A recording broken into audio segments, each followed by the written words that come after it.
गेले 4 वर्ष झालं आम्हाला विश्वासात घ्यायचं म्हणते, पण तो काय विश्वास कुठं दिसत नाही. आम्ही विश्वास पुढे गेल्यावर मुख्यमंत्र्यांना सांगतो की विश्वास सापडलेला आहे.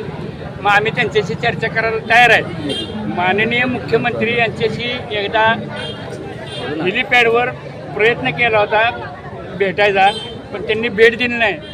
मुख्यमंत्री म्हणतात नुसतं आम्ही विश्वास घेतो, पण ती विश्वास काय आम्हाला दिसत नाही. आमच्या वेळेवर 3 वेळा अन्याय झालेला आहे. आम्ही आता ऐकायच्या मनस्थितीत नाही.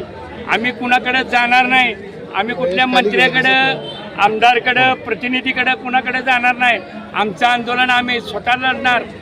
त्याचा पहिला भाग एकादशी दिवशी आम्ही सर्वजण उपाशी बसून आमचे दुकानं बंद ठेवून काळे झेंडे लावून जोपर्यंत मुख्यमंत्री महापूजा करतात तोपर्यंत आम्ही हे संध्याकाळी 8 ते पहाटे 8 सकाळी 8 वाजेपर्यंत आम्ही आमचे सर्व दुकानं बंद करणार आहेत आणि एक प्रकारचा निषेध नोंदवणार आहेत.